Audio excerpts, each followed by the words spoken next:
Welcome to CallumConnects, 5-minute entrepreneurial inspiration for your day. Joining us today on CallumConnects is Quinn O'Brien. Quinn is the founder and CEO of O'Brien Group, the premier design thinking and innovation firm headquartered in Atlanta, Georgia.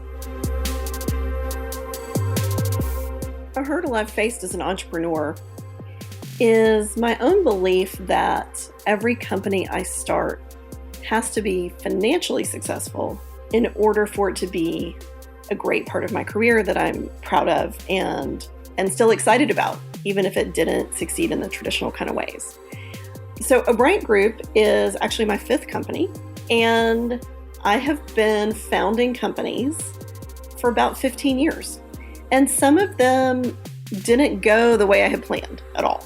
One, I co-founded with someone who I hoped was going to be able to get some venture capital, and we were going to kind of live the Bay Area startup dream. And it just never happened. The money didn't materialize. We worked on it, but we never quite got there.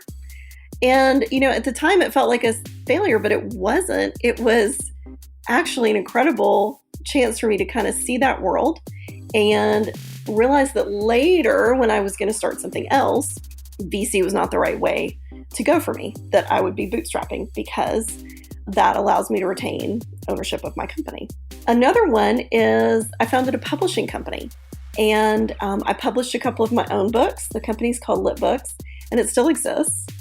And I had big dreams for Lit Books. I was going to publish a bunch of stuff. I was going to, really build up an empire. And really, who knows? Maybe someday I will. It still exists. And amazingly, I still get checks just about every month from my books, even though I don't do anything anymore to promote them or try to make that happen. So it's not the kind of company I anticipated, but it turned out to be this, kind of constant low-grade win. Well, hey, there's a check. It's not a huge check, but it's nice. It's helpful. It's a reminder that I created something that lives in the world without me.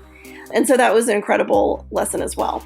So every time, though, something didn't go the way I thought it would go, I had to overcome that as a hurdle to the next thing. And people who aren't business owners, who kind of don't know what this world is like, will frame it as a failure and say, well, that business didn't work out and this one didn't go the way you said. And so, why take a risk of starting another one? But if you're an entrepreneur, it's just built into your DNA and you actually have to go ahead and take that risk. You're not going to back off. But now that I have a company that is successful in the ways I had envisioned when I first founded it, I can really see how each of those other 4 companies built this company that I have today, even though I couldn't see it and I had no idea really what I was building toward. So recognizing those past, quote, failures, unquote, as necessary ingredients to current success has been a big hurdle, and one that I really want to share and encourage other entrepreneurs. Like, just because it's not going the way you hoped doesn't mean you aren't actually winning and succeeding in the long run.